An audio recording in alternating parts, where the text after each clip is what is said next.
जय हिंद साथियों। पुनः स्वागत है जीके की एक और क्लास। आज की क्लास में हम संविधान के टॉप 50 प्रश्न को कवर कराएंगे, जो कि आगे आने वाली सभी परीक्षाओं के लिए ये संविधान के टॉप 50 प्रश्न बहुत ही महत्वपूर्ण होंगे। आपसे बस एक रिक्वेस्ट है कि चैनल पर नए हो तो चैनल को सब्सक्राइब जरूर कर लें और साथ ही बेल आइकन प्रेस कर लें, जिससे हमारी वीडियो के सारे नोटिफिकेशन मिलते रहें। अब करते हैं शुरुआत। पहला प्रश्न है, किस अधिनियम द्वारा भारत की गवर्नर जनरल को, यानी किस अधिनियम के द्वारा भारत के गवर्नर जनरल को अध्यादेश जारी करने की शक्ति प्रदान की गई? किस अधिनियम द्वारा भारत के गवर्नर जनरल को अध्यादेश जारी करने की शक्ति प्रदान की गई? तो किस अधिनियम द्वारा? भारतीय परिषद अधिनियम 1861 के द्वारा की गई थी गवर्नर जनरल को अध्यादेश जारी करने की शक्ति। दूसरा प्रश्न है, ये प्रश्न पूछे गए हैं। दूसरा प्रश्न है कि मार्ले मिंटो सुधार बिल किस वर्ष में पारित किया गया? तो ये पता है कि 1919 में किया गया था मार्ले मिंटो सुधार बिल। तीसरा प्रश्न, किस अधिनियम के तहत केंद्र में द्वैध शासन प्रणाली स्थापित किया गया? यानी कौन से अधिनियम के तहत केंद्र में द्वैध शासन प्रणाली को स्थापित किया गया? तो भारत शासन अधिनियम 1919 के तहत किया गया था, यानी केंद्र में द्वैध शासन प्रणाली को भारत शासन अधिनियम 1919 के तहत किया गया था। अगला देखते हैं, चौथा प्रश्न है, सन 1936 में भारतीय राष्ट्रीय कांग्रेस द्वारा संविधान सभा के गठन की मांग कहां पर हुए अधिवेशन में रखी गई थी? यानी कौन सा अधिवेशन जिसमें 1936 में राष्ट्रीय कांग्रेस द्वारा संविधान सभा के गठन की मांग का प्रस्ताव रखा था 1936 में, वो फैजपुर अधिवेशन में। कौन से? फैजपुर अधिवेशन। पांचवा प्रश्न देखते हैं कि सभी के सभी ये प्रश्न महत्वपूर्ण है। चैनल पर नए, चैनल को सब्सक्राइब जरूर कर लें। पांचवा प्रश्न, डॉक्टर BR अम्बेडकर का संविधान सभा में निर्वाचन कहाँ से हुआ था? तो पश्चिम बंगाल से हुआ था। कहाँ से? पश्चिम बंगाल से। छठा प्रश्न, संविधान सभा का पहला सत्र हुआ था कब हुआ? 9 दिसंबर 1946 को हुआ था संविधान सभा का पहला सत्र। सातवां प्रश्न है, भारतीय संविधान सभा ने भारतीय राष्ट्रीय ध्वज की रूपरेखा को कब अंगीकार किया? कब किया?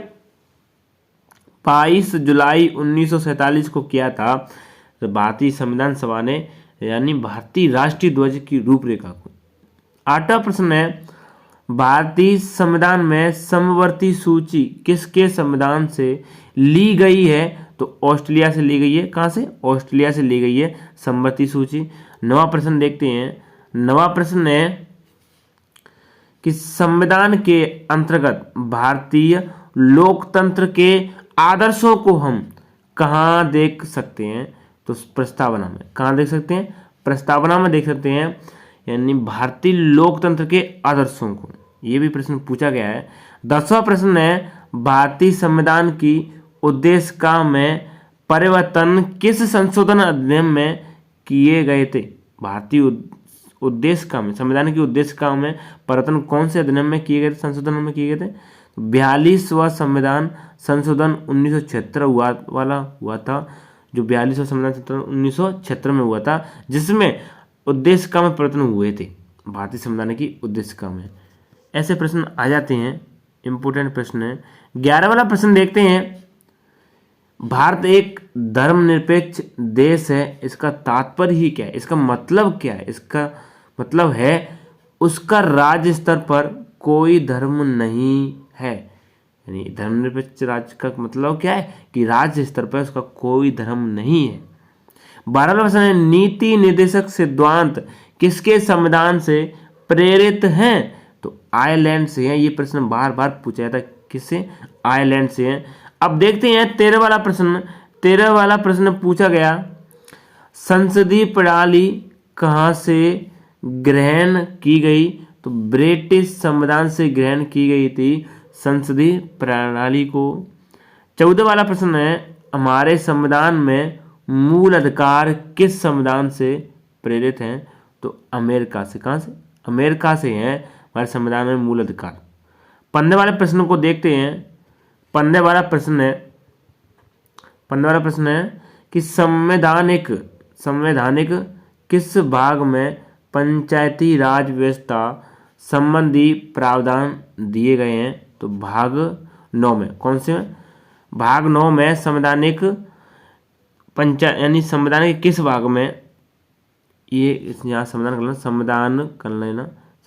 के यहाँ के है, संविधान के किस भाग में पंचायती राज व्यवस्था का उल्लंघन यानी पंचायती राज व्यवस्था का संबंधी प्रावधान दिए गए हैं? तो भाग 9 में दिए गए हैं। किसमें? भाग 9 में।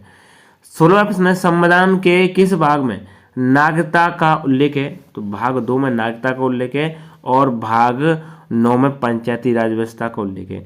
17 वाला प्रश्न देखते हैं।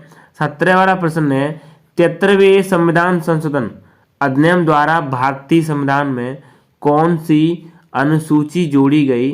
तो 11वीं जोड़ी गई थी 73वें संविधान संशोधन द्वारा। कौन सी? 11वीं अनुसूची। 18 वाला प्रश्न है भारतीय संविधान के किस अनुच्छेद में प्रेस की स्वतंत्रता दी गई? तो अनुच्छेद 19(1) में दी गई है। भारतीय संविधान के किस अनुच्छेद में? यानी 19(1) में प्रेस की स्वतंत्रता दी गई है। अब देखते हैं 19 वाला प्रश्न है भारतीय संविधान का कौन सा अनुच्छेद राज्य सरकारों को ग्राम पंचायत के गठन का निर्देश देता है? तो अनुच्छेद 40। कौन सा? अनुच्छेद 40। यानी भारतीय संविधान कौन सा अनुच्छेद? अनुच्छेद 40 देता है ग्राम पंचायत के गठन का निर्देश। 20 वाला प्रश्न है 42वें संविधान संशोधन द्वारा किस अनुच्छेद में मौलिक कर्तव्यों को जोड़ा गया? तो कब जोड़ा गया था? 42वें संविधान यानी मौलिक कर्तव्यों को जोड़ा गया था 42वें संविधान संशोधन द्वारा। कौन से अनुच्छेद में? तो अनुच्छेद 51A में। कौन से? अनुच्छेद 51A में। 21 वाले प्रश्न का देखते हैं संविधान के किस अनुच्छेद द्वारा संसद की संयुक्त बैठक का प्रावधान है? तो अनुच्छेद 108 में है संयुक्त बैठक का प्रावधान। 22 वाले प्रश्न को देखते हैं। 22 वाला प्रश्न है भारतीय संविधान के किस अनुच्छेद में निर्वाचन आयोग के लिए प्रावधान है? तो अनुच्छेद 324। भारतीय संविधान के किस अनुच्छेद में? अनुच्छेद 324 में किसका प्रावधान है? निर्वाचन आयोग का। 23 वाला प्रश्न है भाषा के आधार पर राज्यों का पुनर्गठन किस वर्ष में किया गया था? 1956 में किया गया था भाषा के आधार पर राज्यों का पुनर्गठन। 24 वाले प्रश्न को देखते हैं।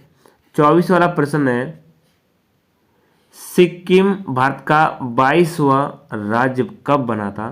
यानी कौन से संशोधन के द्वारा बना था? ये प्रश्न पूछा जाता है।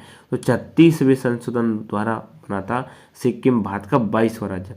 25 वाला प्रश्न है भारतीय संविधान किस अनुच्छेद में नागरिकता संबंधी प्रावधान किए गए हैं? तो अनुच्छेद 5 से 11 किए गए हैं नागरिकता संबंधी प्रावधान। आर्टिकल 5 से 11 तक यानी 5 से 11 अनुच्छेद तक नागरिकता है। 26 वाला प्रश्न पूछा गया मौलिक अधिकार संविधान के किस भाग में वर्णित हैं? तो भाग 3 में है मौलिक अधिकार। 27 वाला प्रश्न है प्रारंभ में कितने मौलिक अधिकार दिए गए थे? तो 7 दिए। कितने? 7 दिए गए थे। प्रारंभ में मौलिक अधिकार 7 दिए गए। 28 वाला प्रश्न देखते हैं। 28 वाला प्रश्न है मौलिक अधिकारों का निलंबन कौन कर सकता है? तो राष्ट्रपति। कौन? राष्ट्रपति कर सकता है मौलिक अधिकारों को निलंबन। ये प्रश्न पूछा गया है। 29 वाले प्रश्न को देखते हैं। 29 वाला प्रश्न है धार्मिक स्वतंत्रता का अधिकार किस अनुच्छेद के द्वारा दिया गया? तो अनुच्छेद 25 के द्वारा दिया गया था धार्मिक स्वतंत्रता का अधिकार। 30 वाला प्रश्न है राज्य की नीति निर्देशक तत्वों का उल्लेख भारतीय संविधान के किस भाग में है? तो भाग 4 में है नीति निर्देशक तत्वों का उल्लेख। 31 वाले प्रश्न को देखते हैं। 31 वाला प्रश्न है किस वर्ष संविधान में मूल कर्तव्यों को अतः स्थापित किया गया? तो 1976 में। कब संविधान में मूल कर्तव्यों को अतः स्थापित किया गया? 1976 में। 32 वाला प्रश्न है भारतीय संसद में शामिल है लोकसभा, राज्यसभा, राष्ट्रपति। लोकसभा, राज्यसभा, राष्ट्रपति। 33 वाले प्रश्न को देखते हैं। 33 वाला प्रश्न है, संसद के दो क्षेत्र के बीच अधिकतम कितना अंतराल दिया जा सकता है? तो 6 महीना। कितना? 6 महीना अंतराल दिया जा सकता है संसद के दो क्षेत्रों के मध्य। कितना अंतराल? 6 महीना। 34 वाला प्रश्न है, कौन सी प्रथा संसदीय प्रणाली को भारत की देन है? तो शून्यकाल। कौन सी? शून्यकाल, जो कि भारतीय संसदीय प्रणाली की देन मानी जाती है, भारत की देन मानी जाती है। शून्यकाल जो संसद प्रणाली की प्रथा एक तरह से, कौन सी? शून्यकाल। अब देखते हैं 35 वाला प्रश्न। 35 वाला प्रश्न है, भारत में कार्यपालिका का अध्यक्ष कौन होता है? तो राष्ट्रपति होता है। ये तो समझे, जितनी भी कार्यपालिका ने राष्ट्रपति होता है। कि राष्ट्रपति क्योंकि सबसे बड़ा होता है देश के अंदर। अब देखते हैं 36 वाला, राष्ट्रपति का निर्वाचन किस प्रकार से होता है? प्रत्यक्ष या अप्रत्यक्ष रूप से? तो अप्रत्यक्ष रूप से चुना जाता है राष्ट्रपति को। 37 वाला प्रश्न है, 37 वाला प्रश्न पूछा, एक व्यक्ति राष्ट्रपति पद के लिए अधिकतम कितनी बार निर्वाचित हो सकता है? तो कोई सीमा नहीं है इसकी, कोई बाउंड्री नहीं है कि एक बार या 2 बार, अधिकतम इसके लिए कोई सीमा नहीं। 38 वाला प्रश्न है, भारत के चौथे राष्ट्रपति कौन थे? ज्ञानी जैल सिंह थे, जो कि भारत के चौथे राष्ट्रपति थे। अब देखते हैं 39 वाला प्रश्न। 39 वाला प्रश्न है, राष्ट्रपति किस स्थिति में अध्यादेश जारी कर सकता है? किस स्थिति में? सदन के अधिवेशन न रहने की स्थिति में कर सकता है।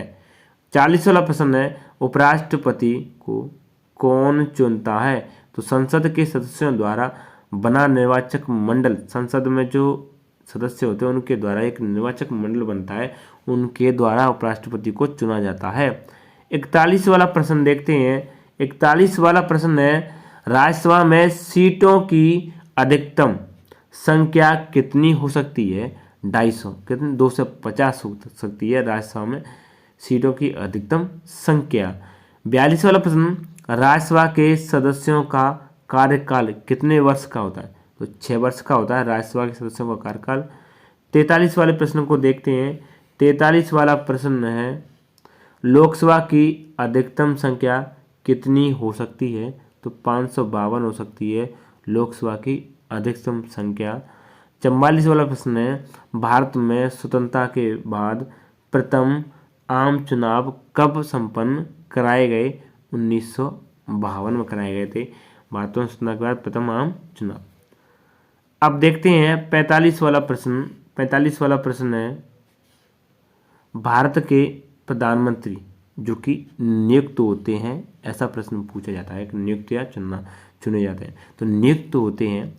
40 वाला प्रश्न है, भारत के प्रधानमंत्री पद के लिए उम्मीदवार की उम्र कम से कम कितनी होनी चाहिए? तो 25 वर्ष होनी चाहिए भारत के प्रधानमंत्री पद के लिए उम्मीदवार की उम्र।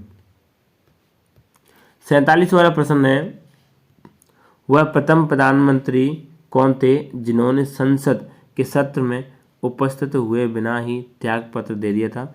चौधरी चरण सिंह जी थे, जिन्होंने संसद के सत्र में उपस्थित हुए ही बिना ही त्यागपत्र दे दिया था।